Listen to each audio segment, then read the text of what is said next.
igreja. Nesta manhã nós vamos meditar na epístola do apóstolo Pedro no capítulo 4. Estamos numa sequência de estudos, de pregações, de mensagens sobre a primeira epístola do apóstolo Pedro. Então eu te convido a abrir a sua Bíblia ou acessar a sua Bíblia, se for uma Bíblia digital. Aí no capítulo 4 nós vamos ler do versículo 1 até o 7. Então gostaria que você nos acompanhasse e fosse abençoado com esta palavra que é para nós nessa manhã.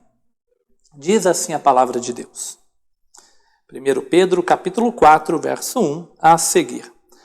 Ora, tendo Cristo sofrido na carne, armai-vos também vós do mesmo pensamento, pois aquele que sofreu na carne deixou o pecado, para que no tempo que vos resta na carne, já não vivais de acordo com as paixões dos homens, mas segundo a vontade de Deus, porque basta o tempo decorrido para terdes executado a vontade dos gentios, tendo andado em dissoluções, concupiscências, borracheiras, orgias, bebedices e em detestáveis idolatrias.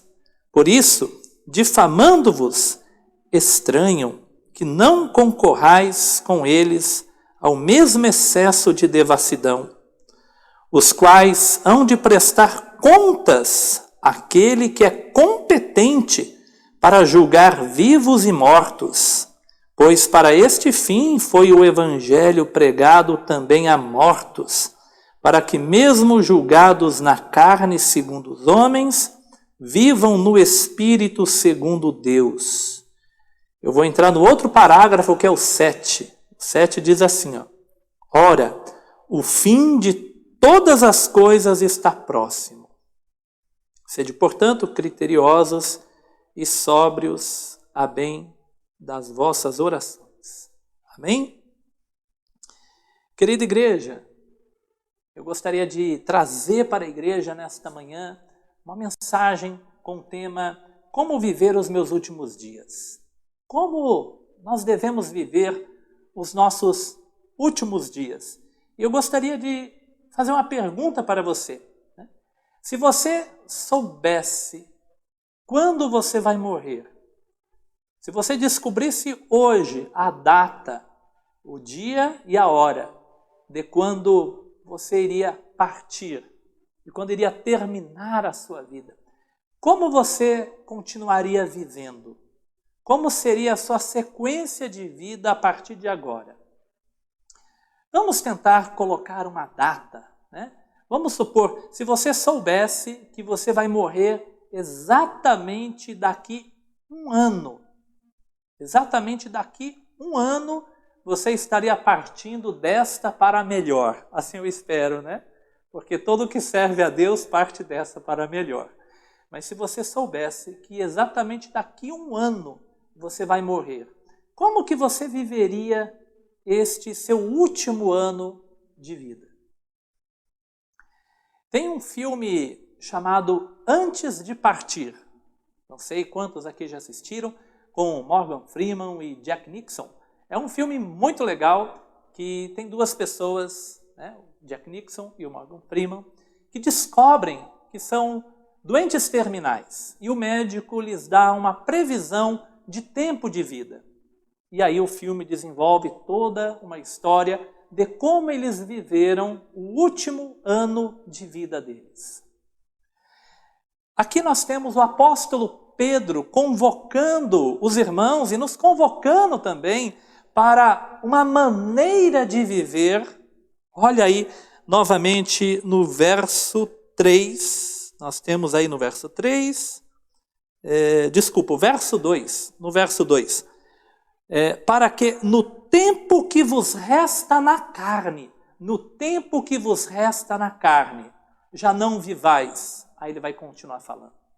Então o apóstolo Pedro está chamando a igreja, estava chamando os irmãos por meio desse escrito, está nos chamando também, falando, olha, no tempo que resta na carne, no tempo que resta dessa existência física de vocês, vocês vão viver, aí ele vai desenvolver o texto que nós vamos meditar nessa manhã. Então, antes de partir, como nós devemos viver? Como você tem que viver antes de partir? Querida igreja, presta atenção no que eu vou falar agora. Todos nós sabemos o tempo que já vivemos, mas nenhum de nós sabe o tempo que ainda viveremos. Eu já vivi 38 anos e meio, mas eu não sei se eu vou viver mais um dia, ou mais 40 anos, ou mais 50 anos, ou mais uma semana. Eu sei que eu já vivi 38 anos e meio, mas eu não sei quanto tempo ainda me resta.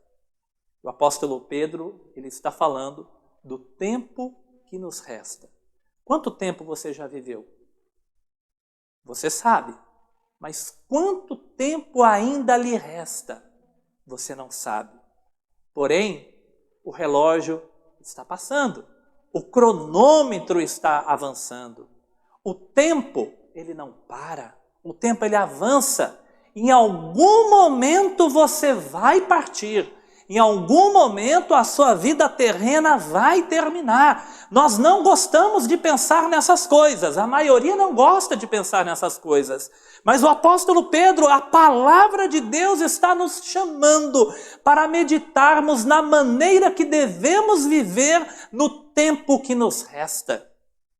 Esse tempo que nos resta, você pode pensar no tempo antes da volta de Jesus. Podemos pensar.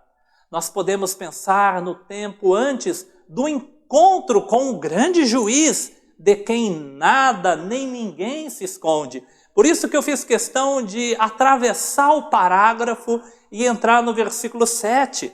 Porque o versículo 7, lá sim, está falando de um fim escatológico. Nós lemos lá no verso 7, ora, o fim de todas as coisas está próximo. Este é o relógio que corre para o final dos tempos. É o fim de todas as coisas. Esse é um fim escatológico. Mas lá no verso 2, o tempo que nos resta na carne é o tempo da nossa existência física. Muitos crentes estão alarmados com a pandemia, o Covid, ou com a guerra na Ucrânia e a Rússia, estão falando é o fim dos tempos, é o fim do mundo, é chegado o fim. De fato, talvez estejamos próximo do fim, mas talvez não. O mundo já passou por doenças muito piores do que o Covid, como a peste negra. O mundo já passou por guerras muito mais severas do que a da Ucrânia e o fim não veio. Mas todas essas pessoas que viveram na época da peste negra, o fim delas chegaram, elas já morreram. A maioria das pessoas que estavam vivas na época da Segunda Guerra Mundial, talvez muitos crentes esperando a volta de Jesus ao fim do mundo e não aconteceu, mas a maioria deles já morreu. Por isso Pedro ele fala de um fim escatológico que há de chegar, mas ele fala também do nosso fim nessa vida terrena. E eu quero, nessa manhã, através deste texto maravilhoso, eu quero que a igreja pense, eu quero que você pense 4 atitudes, 4 maneiras que nós precisamos ter no tempo que nos resta. A primeira lição que eu quero trazer é que para viver esses últimos dias que nós vamos ter de vida, ou meses, ou anos, que para alguns décadas, nesse tempo que te resta, você precisa de um modelo, você precisa de um exemplo, você precisa de uma pessoa em quem se espelhar. Então, irmãos que gostam de anotar as lições, então nós vamos aprender aqui 4 posturas, 4 maneiras de viver no tempo que nos resta. 4 coisas que nós precisamos. E a primeira coisa que nós precisamos é de uma pessoa que nos seja um exemplo, que nos seja modelo, que nos seja alguém para admirar. E essa pessoa é Jesus. E nós vamos ler no verso 1 novamente, 1 Pedro, capítulo 4, o versículo 1. Ora, tendo Cristo sofrido na carne, armai-vos também vós do mesmo pensamento. Igreja, nós precisamos, nesses nossos dias difíceis, nesses nossos dias trabalhosos, não se engane, os nossos dias são dias difíceis em vários sentidos. São problemas na economia, problemas na política, problemas ambientais, problemas de poluição, são problemas na família, são problemas para criar os filhos, são problemas muitas vezes no lar, são problemas no ministério, são problemas de todas as ordens. Em meio a todo esse turbilhão de problemas, eu quero te convidar a ter Jesus como um espelho, como alguém para olhar, para admirar, para verificar como era a vida dele e que a vida dele seja o seu exemplo. Então eu quero perguntar para você mais uma pergunta. Quem tem sido os exemplos, os modelos da sua vida? Quais são as pessoas para quem você olha com admiração? Você tem aquela admiração por um jogador de futebol, por um cantor, por um ator, por um empresário, por um filósofo, talvez próximo de você, talvez o seu modelo, o seu espelho seja o seu pai, seja a sua mãe, talvez o seu modelo, o seu exemplo seja alguém aqui da igreja, uma pessoa que você admira muito pelo trabalho dele, pelo trabalho dela, um pastor, uma pessoa da recepção, um professor, talvez alguém da sua vida, um amigo, uma pessoa que você olha e você diz, puxa vida, aquela pessoa já superou tanta dificuldade.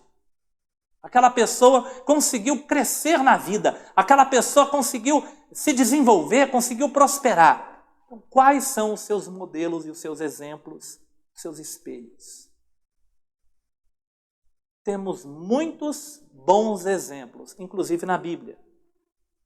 Mas o maior de todos, o exemplo supremo, aquele que deve ser o meu guia, aquele que deve ser a minha fonte de inspiração, aquele que deve ser o meu paradigma, ele se chama Jesus.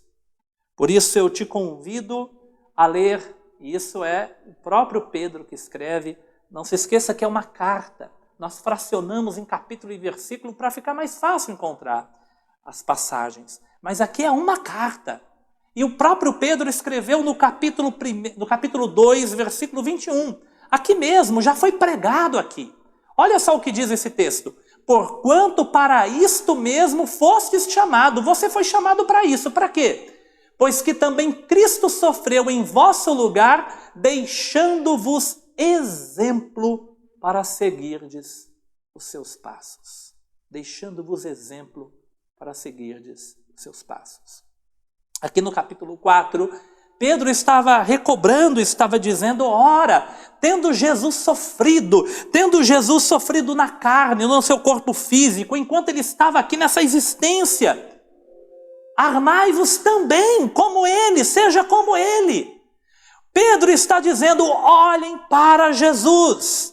Olhem para Jesus. Jesus é o exemplo que vocês precisam mirar, que vocês precisam ter no tempo que vos resta na carne.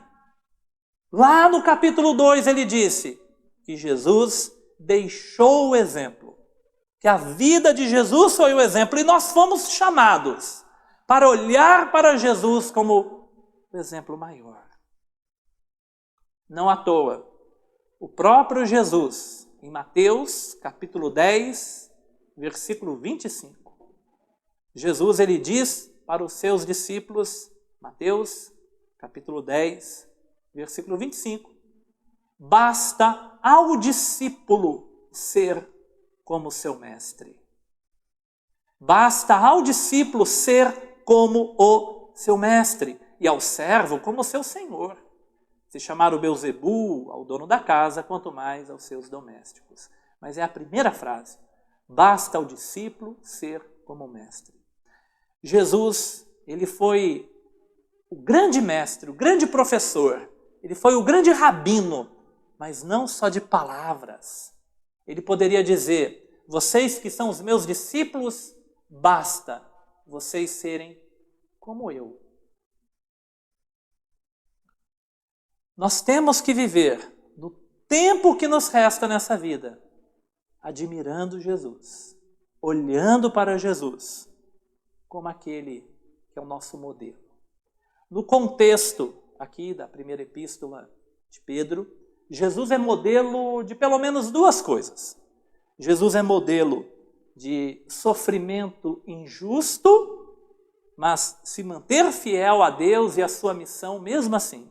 Aquele contexto lá do capítulo 2, que nós acabamos de ler, ele vai nos ensinar isso. Ele vai falar que Jesus sofreu em nosso lugar, e na sequência ele vai dizer que Jesus, quando era injuriado, não injuriava, quando era maltratado, ele não revidava, mas como uma ovelha muda, ele é levado àqueles que são seus tosqueadores. E é naquele contexto que ele fala para olhar para Jesus como um exemplo. Os exemplos que nós procuramos, as pessoas de admiração, que nós buscamos ter muitas vezes, são as pessoas que nós dizemos que cresceu na vida. São pessoas que nós dizemos assim: puxa vida, fulano chegou no Brasil fugido de uma guerra, fulano veio de outro estado, pobre, necessitado, e hoje é um empresário bem-sucedido. As pessoas que nós gostamos de espelhar são as pessoas que construíram empresas lá na garagem do carro, de carro, né? As pessoas que nós gostamos de admirar são pessoas que passaram por uma grande aflição, uma grande situação de dificuldade e teve uma grande superação e trouxe sucesso para a vida material. Geralmente são essas pessoas. Mas Pedro está dizendo que o exemplo de vida é de alguém que sofreu e terminou a vida sofrendo. Isso pode parecer decepcionante para você. Pode parecer triste para você. Pedro não está falando: olhai para Abraão. Abraão que saiu da sua terra sem saber para onde ir e se tornou o pai de uma multidão e teve um grande rebanho e foi muito rico. Pedro não está falando: olhai para José, que foi vendido como escravo e terminou a vida como governante do Egito. Pedro não está falando para olhar para aqueles profetas e aquelas pessoas que tiveram uma grande superação e se tornaram homens famosos e prósperos, mas ele está falando para olhar para Jesus, alguém que passou a vida sofrendo e terminou a vida na cruz, crucificado em dor, mas em dor ele se manteve fiel a Deus e não voltou atrás em sua missão. Pedro vai falar diversas vezes aqui, como o pastor Fernando já pregou nas passagens anteriores, quando diz que o justo também sofre, e muitas vezes de forma injusta. Quando diz que os crentes, os servos de Deus, aqueles que buscam a Deus, aqueles que amam a Jesus, padecem, e muitas vezes nessa vida não recolhe os seus frutos. Ele está pegando como modelo maior. Não é a pessoa que parou de sofrer, mas é a pessoa que mesmo sofrendo, manteve-se fiel à sua missão e manteve uma vida de santidade. Jesus é modelo de sofrer como a ovelha muda e entregar a Deus a sua vida. E dizer no final de tudo: está consumado. Jesus é modelo daquele que aborreceu o pecado, daquele que passou pelas tentações e provações. Eu quero dizer que o tempo que te resta, provavelmente, será um tempo de lutas e dificuldades. Por isso que você precisa olhar para Jesus, porque Jesus passou o tempo que lhe restava na sua carne, um tempo de dores, mas no Getsemane orando, mas com os discípulos do lado. Às vezes eles vão embora, às vezes estão juntos. Mas Jesus se manteve firme na sua missão, sem ceder às tentações e sendo fiel em meio às provações. É difícil, mas olha para o exemplo do tempo que te resta. Segunda lição que nós vamos ter, ainda no mesmo versículo 1, lá do texto de 1 Pedro, capítulo 4. Vamos reler aí o versículo 1. Ora, tendo Cristo sofrido na carne, armai-vos também vós do mesmo pensamento. Do mesmo pensamento. Igreja, agora que já foi apresentado o primeiro ponto, que é uma pessoa para admirar, é uma pessoa para ser espelho, é uma pessoa para ser modelo, que é Jesus. Eu quero dizer que a gente precisa de uma filosofia de vida. Nós precisamos de uma filosofia de vida. Deixa eu deixar bem claro aqui uma coisa. Entre aspas, nós precisamos de uma ideologia. Essa palavra ela tem uma carga bem negativa, mas eu só estou fazendo uma comparação, tá? Nós não precisamos das ideologias políticas e filosóficas que foram apresentadas ao longo da história, seja elas as das direitas ou seja elas as da esquerda. Não importa se é o positivismo, se é o marxismo, se é a escola de análise, não importa qual seja a linha de pensamento, se é freudiana, né? Se é do Durkheim, não importa qual seja, se é na psicologia, se é na pedagogia, se é na economia, se é na filosofia. São muitas linhas de pensamento. Mas a palavra de Deus está dizendo, armai-vos do mesmo pensamento de Jesus. Nós precisamos de uma filosofia de vida. E a filosofia de vida que nós precisamos é o pensamento de Jesus. Tem pessoas que sabem muito bem e brigam, às vezes até separam amigos, defendendo uma linha de pensamento da política ou da filosofia, infelizmente até da teologia. É o calvinista, é o arminiano, né? Ou na área da escatologia, né? É o pré-tribulacionista, é o pós-tribulacionista, um monte de linhas que ele pensa e briga e apresenta e defende. Mas a palavra de Deus está te convidando para, no tempo que te resta, você se armar do mesmo pensamento de Jesus. Você precisa conhecer o pensamento de Jesus. Você precisa conhecer qual que é a linha de raciocínio de Jesus. E é curioso que, num contexto de não violência, porque se você ler com cuidado o texto de 1 Pedro, você vai ver que é um contexto de não violência. O apóstolo Pedro está mandando imitar Jesus, que foi alguém que, quando afrontado, não respondia. Lá no texto do 1 Pedro, no capítulo 2, ele fala, para imitar Jesus, ele diz que Jesus, quando maltratado, não revidava, era uma ovelha muda. Nós gostamos de falar que isso é só para Jesus, mas o texto fala para imitá-lo até nisso. Num contexto que Pedro diz, se é da vontade de Deus que vocês sofram, eu não consigo entender e nem explicar o mistério que isso representa. Mas pelo menos 3 vezes ele vai dizer, se é da vontade de Deus que vocês sofram. Num contexto de não violência, ele fala sobre armas. Eu quero te convidar a se armar, porque eu quero que essa igreja, eu quero ser a favor do porte dessa arma. Mas não é a arma que este mundo quer colocar na sua casa. Não é a arma de fogo, não é um calibre 38, não é uma arma, seja lá qual for, que eu nem manjo de armas. A arma que a Bíblia te convoca. O apóstolo Pedro te chama. Vamos ler de novo o versículo 1? Qual que é a arma que a palavra de Deus pede para você ter? Ora, tendo Cristo sofrido na carne, armai-vos também vós do mesmo pensamento. A sua arma tem que ser o pensamento de Cristo. Um dia Pedro teve a sua arma física, não era uma arma de fogo, pois não existia na época, mas um dia ele teve a sua arma física, ele arranca da espada, e ele tenta cortar a cabeça do soldado romano e ele tira apenas a orelha, ele desfere o golpe, ele tenta matar. Quando Jesus fala, basta Pedro, mete na bainha essa espada, pois quem com ferro fere, com ferro será ferido.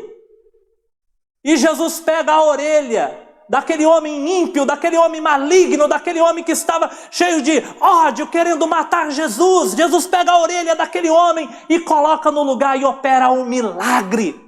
Armai-vos do mesmo pensamento de Jesus, que chega a ponto de curar aquele que lhe quer matar. Armai-vos do mesmo pensamento.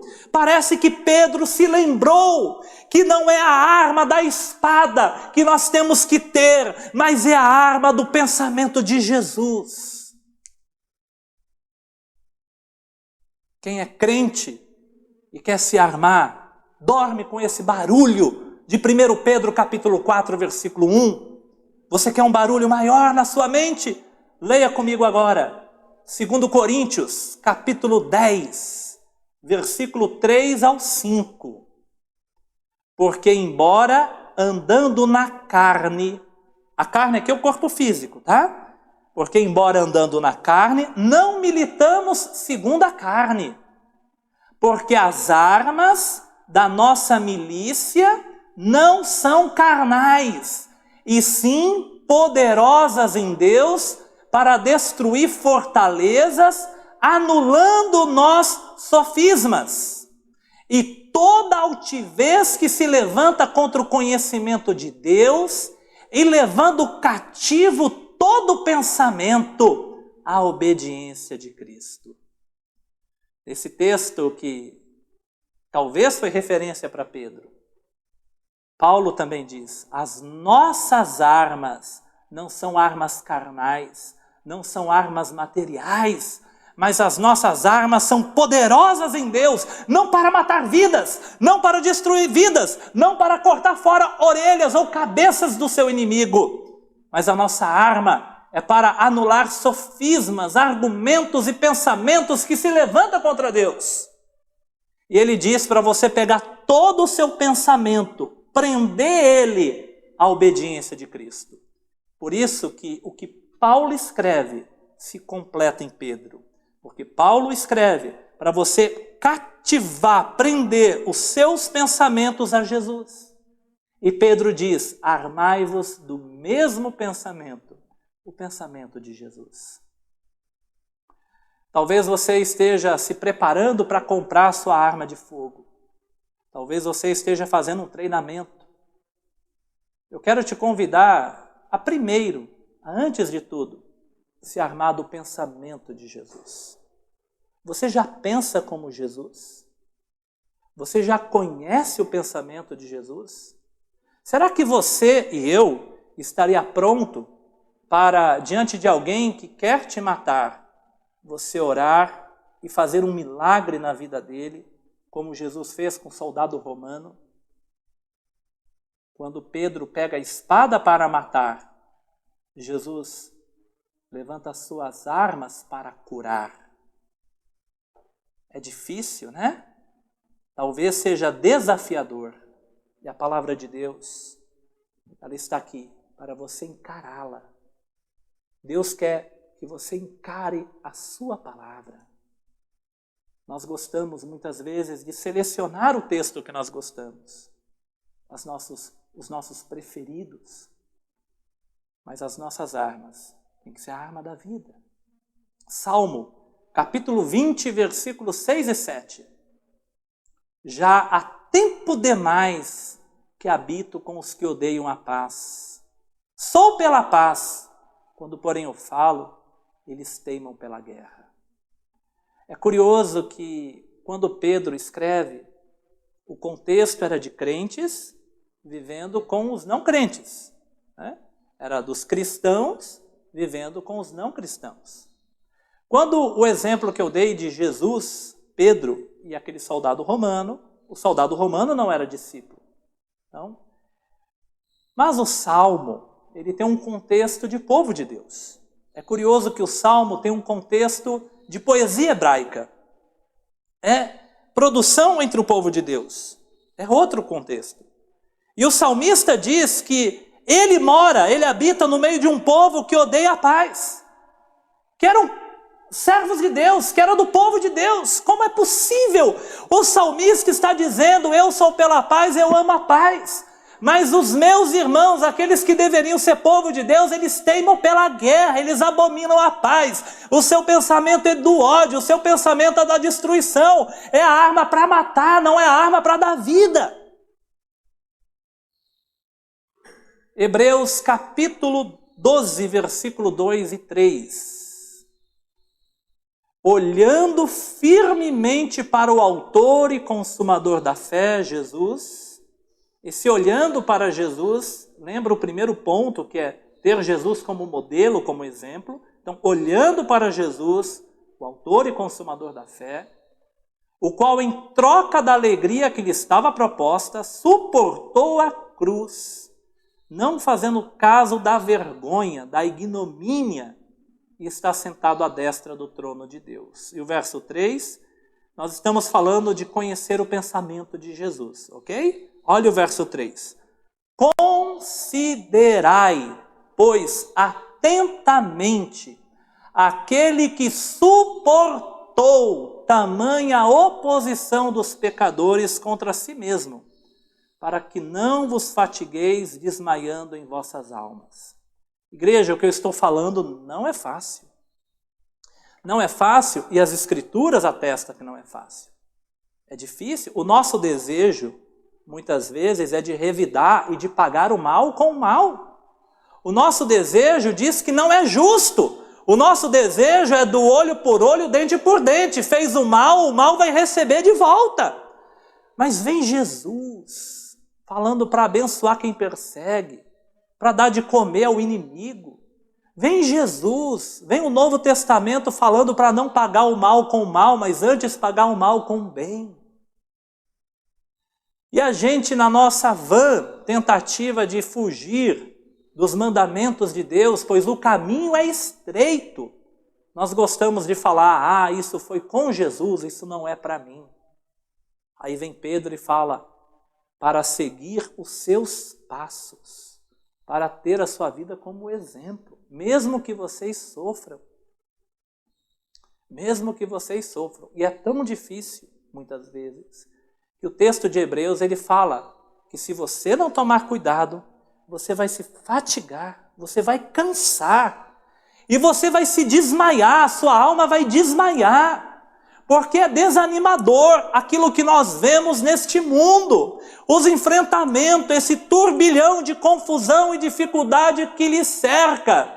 É o contexto que te cobra, que te oprime no trabalho, talvez na família, talvez no condomínio, na vizinhança, talvez até na igreja. Tudo isso parece ser muito opressivo que está à sua volta. E aí vem a palavra de Deus e fala: olha para Jesus, ele é o modelo. E depois fala: considerai atentamente, olha com atenção. Olhou uma vez, olha a segunda, olha a terceira, considera atentamente a vida de Jesus, que sofreu, que resistiu, que passou pela vergonha da cruz, da humilhação, mas hoje está sentado à destra do trono de Deus. E o texto de Hebreus diz: se você não considerar isso, você vai fracassar na sua alma, você vai se cansar, você vai desmaiar. As pessoas estão se tornando, como lá no Salmo, odiosas, porque deixaram de considerar que a nossa filosofia de vida, ela tem que ser o pensamento de Jesus. O nosso modo de pensar tem que ser o modo de pensar de Jesus. O nosso modo de pensar tem que ser daquele que, quando abriu a boca e falou: sou eu, os soldados romanos caíram. E ele ficou lá parado. E eles se levantaram e ele disse: já disse que sou eu, podem me levar. É difícil, eu não estou falando que é fácil. Só pode se tornar fácil se a vida de Jesus se encarnar na sua vida. Se o Verbo se fizer carne na sua existência. Se aquele que é o nosso Senhor e Salvador vir habitar no seu coração. Se o Espírito Santo de Deus habita em você, ele te capacita a viver o pensamento de Jesus. Querida igreja, o texto de Filipenses capítulo 2, versículo 5 ao 9, ele reforça: tende em vós o mesmo sentimento que houve também em Cristo Jesus. Eu já vou continuar a leitura, mas só uma pausa. Tende em vós o mesmo sentimento que houve em Cristo Jesus. Aí a gente tenta tirar do contexto e tenta pensar, é amar, é orar, é buscar a Deus. É isso sim, mas não é só isso. Para não restar dúvidas de que muitas vezes é passar por sofrimentos e dificuldades, sem as armas do ódio, mas se entregando a Deus, que é aquele que pode julgar a vida do próximo, é o único que sabe julgar a vida daquele que te aflige. Para não restar dúvida de que muitas vezes vai ser passar por dores e provações. O apóstolo Paulo continua. Então vamos retomar lá do verso 5. Voltando, tende em vós o mesmo sentimento. Como foi esse sentimento que houve também em Cristo Jesus? Agora ele apresenta. Pois ele, subsistindo em forma de Deus, não julgou por usurpação ser igual a Deus. Antes a si mesmo se esvaziou, assumindo a forma de servo, tornando-se semelhante em semelhança de homem e reconhecido em figura humana. A si mesmo se humilhou, tornando-se obediente até a morte, e morte de cruz. Pelo que também Deus o exaltou sobremaneira e lhe deu o nome que está acima de todo nome. Querida igreja, esse texto é muito parecido com o de Hebreus capítulo 12. A lógica é a mesma. Em Hebreus capítulo 12, o versículo 2 e o 3, ele vai mostrar um Jesus que sofre em troca da alegria que lhe estava proposto. Ele sofre a afronta, a vergonha, a humilhação. Mas depois, Deus o ressuscitou e o honrou e está à destra de Deus. O texto aqui de Filipenses, ele diz de Jesus, que se esvazia, que se humilha, que assume a forma de servo. E mesmo como servo, ele é obediente à sua missão, a ponto de que a sua missão o levou a sofrer. E ele sofre até a morte, mas é uma morte cruenta, é a morte da cruz. Mas depois, Deus o exaltou soberanamente, de um modo incrível.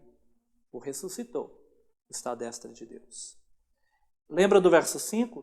Tende em vós o mesmo sentimento que houve em Cristo Jesus. É difícil. Às vezes, dá vontade de, como diz, chutar o pau da barraca. Vou chutar o balde. Eu vou abandonar tudo. É muito problema. É muita perseguição. Alguém na igreja falou mal de mim. Lá no trabalho inventaram uma história.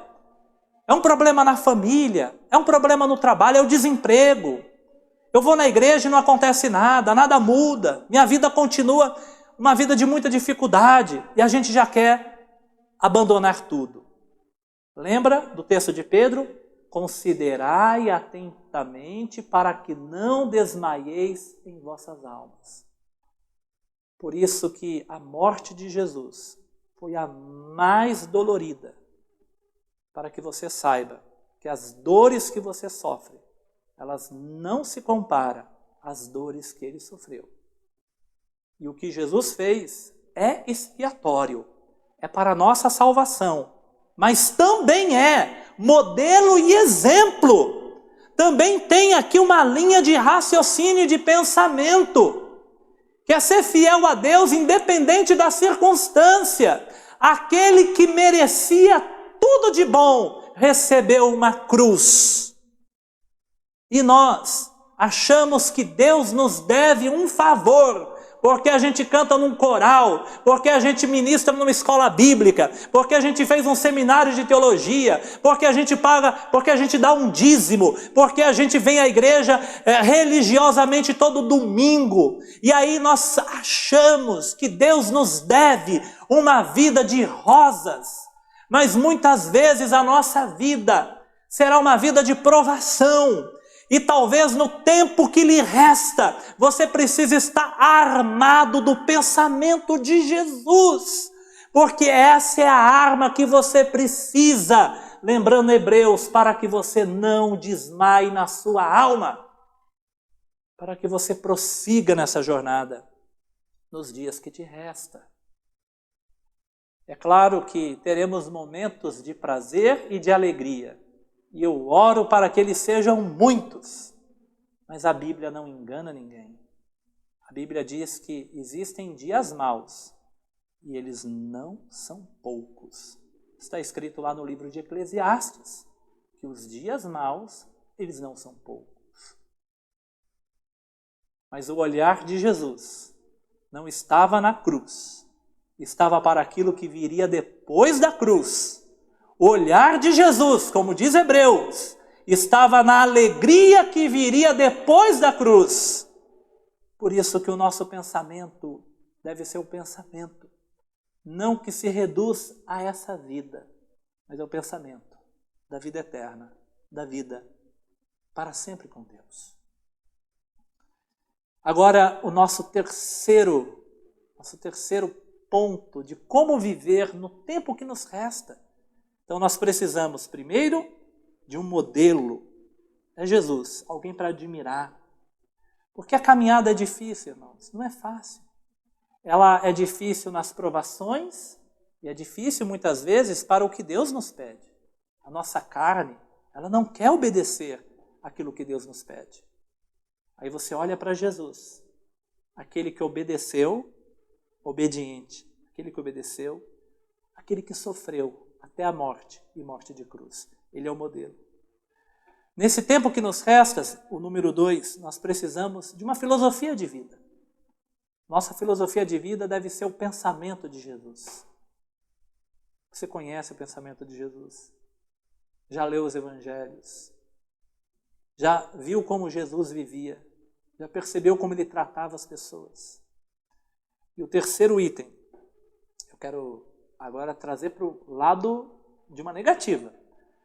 Antes de chegar no ponto 4, eu preciso falar aquilo que nós não devemos fazer no tempo que nos resta. Então eu te convido agora a ler o verso 1 e 2, novamente lá do nosso texto principal. Então, capítulo 4 aí de 1 Pedro, ó, verso 1 e 2. Ora, tendo Cristo sofrido na carne, armai-vos também vós do mesmo pensamento, pois aquele que sofreu na carne deixou o pecado, para que no tempo que vos resta na carne, já não vivais, já não vivais de acordo com as paixões dos homens, mas segundo a vontade de Deus. Então nós temos aqui um não, vamos trabalhar esse negativo aí. Nós precisamos saber, nesse tempo que nos resta, o que nós temos que evitar, o que nós precisamos falar não. Eu não posso, no tempo que me resta, viver desse jeito. No tempo que me resta, antes de partir, eu não posso mais fazer isso. Eu não posso mais viver assim. Antes de partir, como nós devemos viver nesse tempo antes de partir? É tendo Jesus como o nosso modelo, conhecendo o pensamento de Jesus, uma filosofia de vida, e rejeitando algumas coisas, dizendo não para algumas coisas. Nós precisamos saber que o nosso acordo ele foi rompido.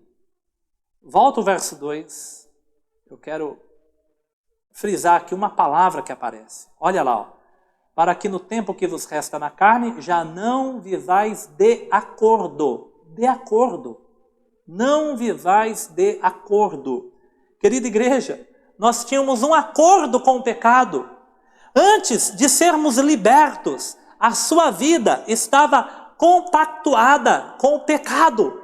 Eu e você vivíamos de braços dados, abraçados com o pecado. Nós tínhamos um pacto, uma aliança, um acordo com a carne, com o mundo, com o diabo. Nossa vida estava de acordo com o pecado.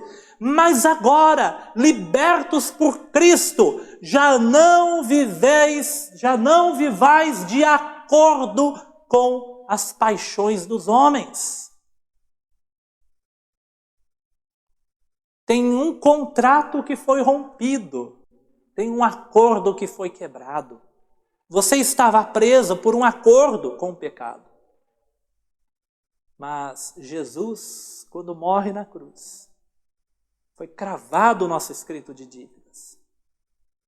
E esse acordo, ele foi rasgado, ele foi rompido. E agora você tem um novo pacto, você tem um novo acordo. O seu acordo agora é com Deus, o seu acordo agora é com o Evangelho. Portanto, Pedro chama aqui os irmãos a olharem para as suas vidas. E ele diz: no tempo que vos resta, não se esqueça, vocês não estão mais de acordo com o pecado. Está rompido esse acordo. A vida agora, ela tem que seguir por outra direção. Coisas que fazíamos não devemos fazer mais. Está rompido o acordo com o pecado. Então, a segunda coisa é aquilo que nós não devemos fazer, que é estar de acordo com o pecado. Eu te convido a ler de novo Hebreus 12, mais uma vez, mas agora o verso 1.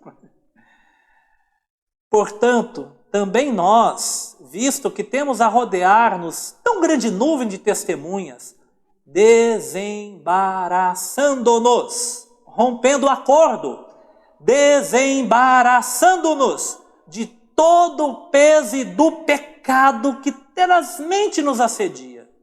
Corramos com perseverança a carreira que nos está proposta. Aqui, o apóstolo, o escritor de Hebreus, ele fala que a gente precisa se desembaraçar do pecado.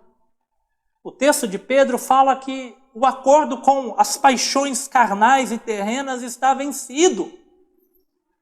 Eu quero lá voltar para o verso 3, eu quero que vocês escutem o grito de Pedro, da palavra de Deus para nós, lá do capítulo 4 de 1 Pedro. Olha, mais uma vez falando da nossa vida terrena. Porque basta, chega, porque basta o tempo decorrido para terdes executado a vontade dos gentios, tendo andado em dissoluções, concupiscências, borracheiras, orgias, bebedice, indetestáveis idolatrias. Pedro está dando um grito do basta, ele está falando chega. Em outras palavras, ele está dizendo para nós já pecamos demais. Ele está dando dois olhares aqui do tempo. O tempo passado, vivemos no pecado. O tempo para frente, pecado está rompido, viveremos para Deus. O tempo que passou, já chega. Vocês pecaram muito já, é isso que ele está falando. Eu, você, nós, já murmuramos demais. Já falamos da vida alheia demais. Já cobiçamos demais. Já tivemos inveja demais, já mentimos demais, já agimos de má fé demais, já desejamos e odiamos pessoas demais. Basta, o tempo que vivemos no pecado está rompido, eu e você recebemos libertação. Então viva como liberto, pois o acordo com o pecado está rompido. Mas parece que muitas vezes, mesmo com o acordo rasgado, o acordo com o pecado foi rasgado na cruz, parece que a gente quer dar a mão de novo para o pecado. E parece que mais uma vez nós queremos viver fazendo aquilo que não devemos fazer. Parece que nós esquecemos que o nosso acordo com este mundo está rompido. É claro, como diz Hebreus, desembaraça de todo o peso e do pecado que tenazmente te assedia. Se Pedro escreve para a igreja, é porque a igreja era tentada. Eu sou tentado, você é tentado. Todos os dias a mentir, a enganar, a cobiçar, a invejar, a se envolver neste mundo maligno. Mas a palavra de Deus está lembrando, olha, você viveu assim. Agora chega. É o tempo que te resta. Lembra da minha provocação no início? Se você soubesse que tem mais um ano de vida, só um ano de vida. Tem alguns que seriam super crentes, né? Eu sei que daqui um ano eu vou morrer. Alguns, se soubesse que daqui um ano vai morrer, não iria faltar em um culto, em uma vigília. Não, iria entrar no grupo do coral, no grupo do louvor, no grupo da escola dominical, no grupo do Inova, no grupo da recepção, ia pregar, ia para a praça, ia fazer de tudo, porque sabe, o tempo que me resta eu tenho que fazer tudo. Mas você não sabe como viver no tempo que te resta. Primeiro é dizendo, uma das coisas é dizendo não, eu não sou mais assim. Agora eu tenho um novo dono. A minha vida era compactuada com o pecado. Agora a minha vida está compactuada com Jesus. É desafiador? É desafiador. Mas como viver antes de partir? Querida igreja, eu posso lembrar do apóstolo Paulo em Romanos capítulo 6, versículo 1 e 2. Ele diz assim, nos provocando também. Que diremos, pois? Permaneceremos no pecado para que seja a graça mais abundante? E guarde bem o verso 2. De modo nenhum. Como viveremos ainda no pecado nós, os que para ele morremos? Aqui é a figura de quem morreu. A figura de Pedro é que o acordo está rompido. Como que nós vamos viver no pecado, nós que para ele morremos? Como que nós vamos viver satisfazendo os desejos da carne, nós que rompemos o acordo com as paixões dessa vida? Muitas vezes nós pensamos apenas em questões do moralismo, né? Mas é muito mais do que isso. É só voltar na primeira coisa que eu disse aqui do exemplo. Muitas vezes o desejo é de ter uma espada e arrancar a cabeça de alguém. E agora Pedro, muitos anos depois, ele sabe falar não. Ele sabe dizer, a minha arma é o pensamento de Jesus. Se um dia Jesus curou o inimigo, eu preciso aprender a dizer não ao desejo de matar o inimigo e saber que existe um Deus que transforma vidas. Eu quero que a igreja pense em outra frase que eu vou dizer, mas uma frase de efeito para você guardar. Nós não podemos apagar o passado. Nós não podemos mudar o passado. Por isso o grito de Pedro, basta o tempo que vocês já viveram praticando o pecado. O que você fez, as pessoas que você falou mal, as pessoas de quem você teve inveja, o crime que você cometeu, o roubo que você praticou, a imoralidade que você praticou, o esquema que você participou, tudo que você já fez de sujo, de ruim, não dá para apagar. Você já fez. Deus te perdoou, mas você fez. Tanto fez que você precisa do perdão de Deus, assim como ele já aconteceu na vida de quem creu. Então, Pedro está dizendo exatamente isso. Basta, vocês já pecaram muito. Então, o que nós fizemos no passado não tem mais como mudar, nós já fizemos. Aí Pedro te convida a olhar para frente, o que você pode fazer daqui para frente. O que nós fizemos lá para o passado, feito foi, mas daqui para frente, no tempo que me resta. Eu quero te dar um pequeno exemplo de um tempo que restou bem pouquinho. Jesus estava na cruz e tinha 2 ladrões crucificados com Jesus. Como que aqueles 2 ladrões passaram o tempo que lhes restava? Um continuou xingando Jesus, ofendendo Jesus e dizendo, você não é o Salvador, nos tira da cruz. E o outro, que começou assim também, ele para e ele tenta viver as suas horas finais, reconhecendo, dizendo, não, peraí, eu mereço tudo o que eu estou sofrendo, mas ele nenhum mal fez. Aí ele olha para Jesus, passando seus minutos finais: Senhor, lembra-te de mim quando vieres no teu reino. Foi assim que ele passou as suas horas finais. Ele não podia apagar o seu passado de ladrão, de criminoso, de talvez um revolucionário. Ele não podia apagar. Ele disse: eu mereço estar aqui. Mas daqui para frente, eu vou reconhecer que eu sou pecador. Eu vou reconhecer que Jesus nenhum mal fez.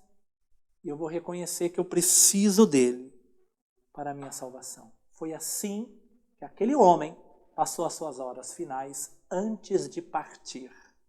E ele pôde ouvir da boca de Jesus, dizendo: ainda hoje comigo estarás no paraíso. Ainda hoje. Ainda hoje.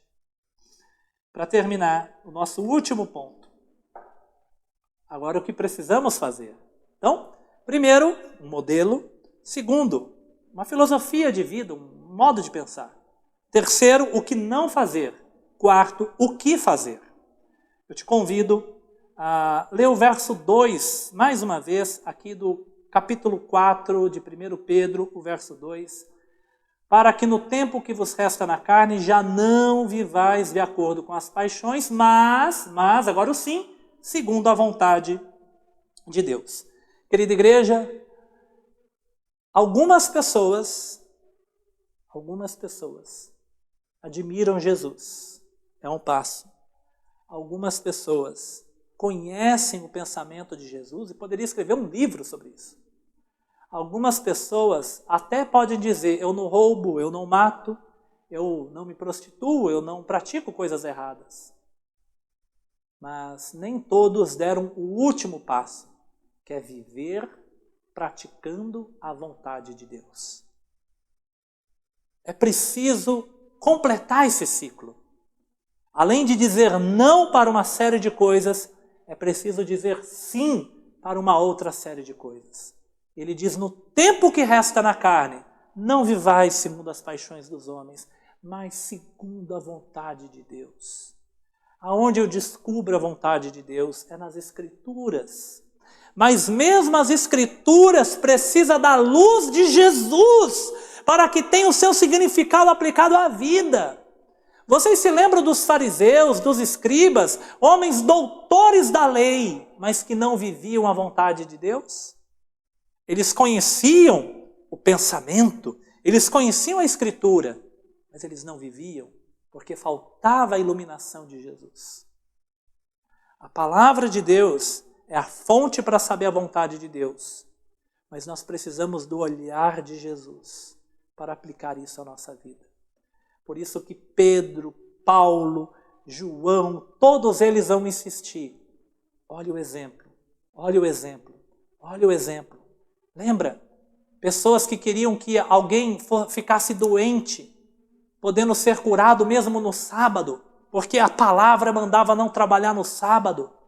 Aí vem Jesus trazendo luz sobre a palavra e dizendo que até o sábado foi feito para o homem, não o homem para o sábado.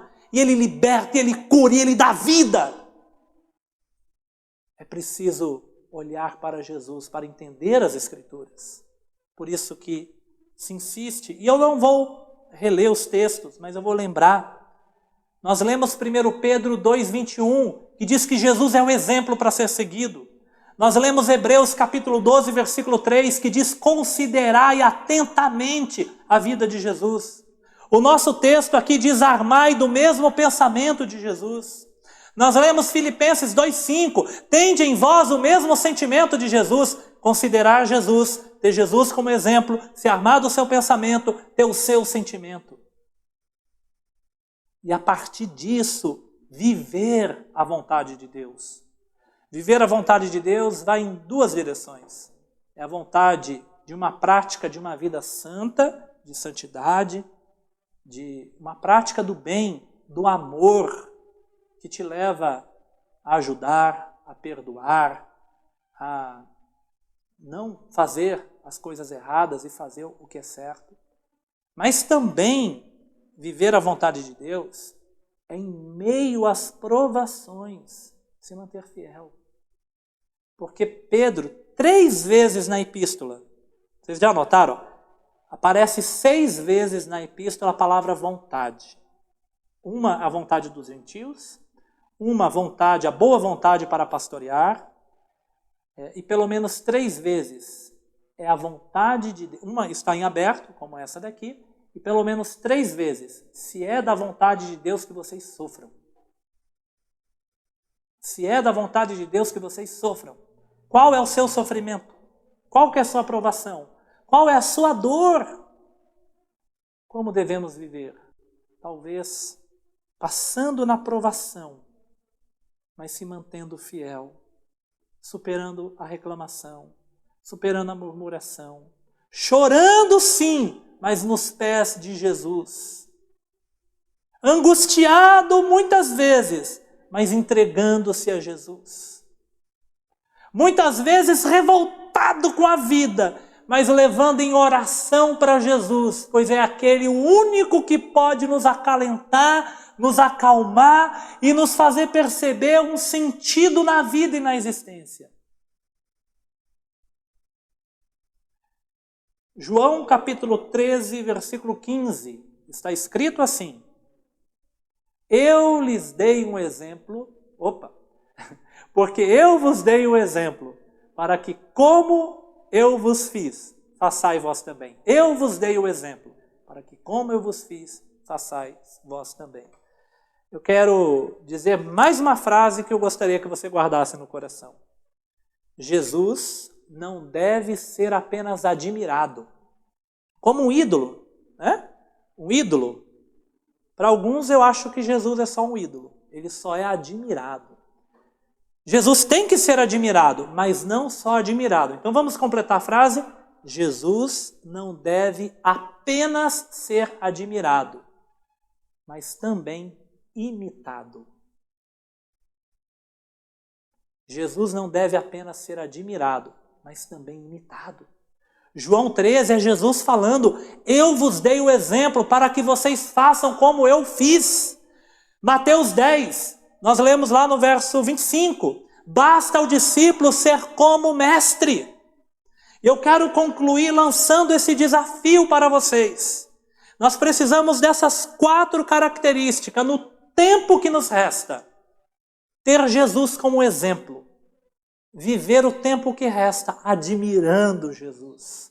Olhando para Jesus como um exemplo.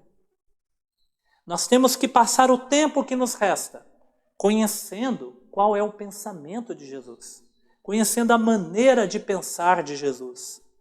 Seu modo de tratar pessoas e aquilo que ele ensinou. Não só o que ele falou, mas o modo como ele viveu. Passar o tempo que nos resta conhecendo o pensamento de Jesus. Terceiro, passar o tempo que nos resta dizendo não para as coisas que Jesus também diz não. Passar o tempo que nos resta dizendo não para as coisas que Jesus também diria não, pois rompemos o nosso pacto com o pecado e estamos ligados a Jesus. E o último, para fechar, nós temos que passar o tempo que nos resta dizendo sim para as coisas que Jesus diria sim, que é vivendo a vontade de Deus. Vamos orar? Te convido agora a apresentar a sua vida para Deus. Essa palavra que eu espero que tenha sido de impacto para o nosso coração. Que ela seja o martelo que quebra a rocha. O tempo que nos resta, vamos pedir para o Senhor nos capacitar para vivermos assim. Se você ainda não entregou sua vida para Jesus, eu te convido a nessa oração, você confessar que você quer passar o tempo de vida que lhe resta pertencendo a Jesus, pois Ele já disse sim para você. Ele te recebe. Só falta você dizer sim por receber.